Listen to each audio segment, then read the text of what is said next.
Hello. जो ये periodic table आप देख रहे हैं, क्या आपको पता है ये कितनी मेहनत के बाद बना है और कितने सारे साइंटिस्ट ने इसको बनाने में हिस्सा लिया है? तो इसके बारे में थोड़ा हम जानते हैं। डोब्राइनर्स ट्राइएड।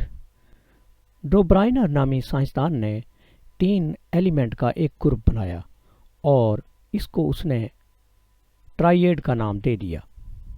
तो 3 एलिमेंट का एक ग्रुप ट्राइएड कहलाया और उसके मुताबिक the atomic weight of the middle element was रफली the average of the other 2 element present in the triad. जो मिडल एलिमेंट होता है उसका एटॉमिक वेट पहले और तीसरे एलिमेंट का एवरेज होता है। इसको एग्जांपल से हम यूँ समझ सकते हैं, ये हमारे पास फर्स्ट एलिमेंट है और ये थर्ड एलिमेंट है, जबकि सोडियम यहाँ हमारे पास मिडल एलिमेंट है। तो लिथियम का 3 और पोटेशियम का 39, इनका अगर हम एवरेज ले लें तो सोडियम का 20। Newlands law of octaves. Newland के अट्ठे का कानून या 8वें एलिमेंट का कंसेप्ट है।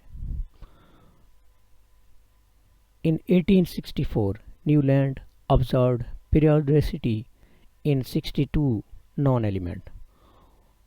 न्यूलैंड्स ने जो उस वक्त की 62 एलिमेंट का पता था, उनकी प्रॉपर्टी के बारे में कुछ बताया और उसके मुताबिक the properties of every 8th element were similar when arranged by increasing atomic mass.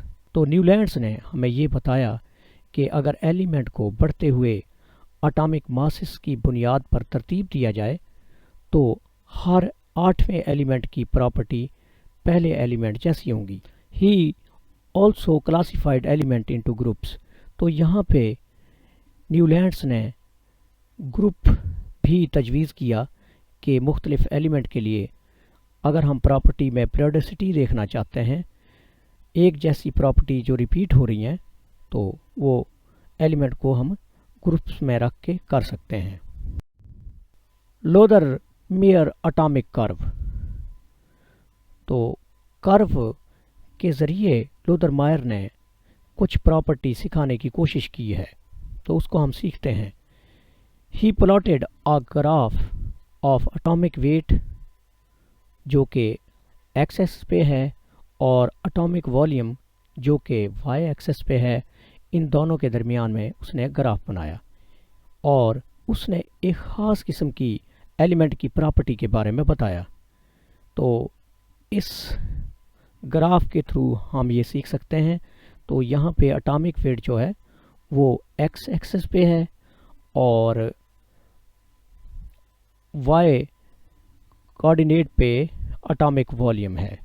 तो उसने पाया कि जो कर्व है उसकी पीक पे ज़्यादातर अल्कली मेटल्स हैं। तो ये अल्कली मेटल हैं, ये लिथियम है, सोडियम है, पोटेशियम है, रुबीडियम है और उसके साथ साथ जो अल्कलाइन अर्थ मेटल हैं वो भी हैं।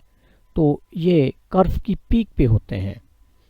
और इसी तरह अगर हम हैलोजन की बात करें तो फ्लोरीन है या क्लोरीन है या ब्रोमीन है या फिर आयोडीन, तो ये पीक के आप मिडल में कह सकते हैं वहाँ पे होती हैं, जबकि जो most of the alkaline earth metal हैं या फिर अल्कली अर्थ मेटल हैं वो पीक पे होती हैं। Mendeleev's periodic table. मेंडलीव के पीरियोडिक टेबल को बहुत ही इम्पोर्टेंस दी जाती है और मेंडलीव को father of the periodic table बोला जाता है।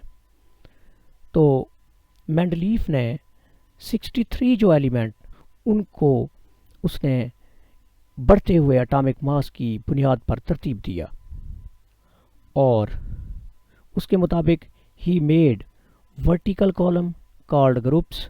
उसने एलिमेंट के लिए वर्टिकल कॉलम बनाए जिसको उसने ग्रुप का नाम दिया और आज भी इनको ग्रुप्स ही बोला जाता है जो वर्टिकल कॉलम्स होते हैं। ही placed element with similar property in these groups. और उसने कोशिश की कि सिमिलर प्रॉपर्टी वाले जो एलिमेंट होते हैं उनको एक ही ग्रुप में रखा जाए। आजकल भी ऐसा ही किया जा रहा है। इसके साथ साथ ही left gaps in his periodic table. तो इसके बाद जो नेक्स्ट काम था, उसने अपने पीरियोडिक टेबल में कुछ गैप छोड़ दिए, ऐसे एलिमेंट जो उस वक्त डिस्कवर नहीं हुई थी, और लेकिन उसने गैप छोड़े और उसके साथ साथ उसने प्रॉपर्टी वो भी सजेस्ट कर दी कि जो ये गैप्स हैं यहाँ पे कोई एलिमेंट आएगा और उसकी इस तरह की प्रॉपर्टी है। और इसके साथ साथ जो अननोन मास वाले एलिमेंट थे उनके लिए भी उसने एम्प्टी स्पेसेस छोड़ दिए अपने पीरियोडिक टेबल।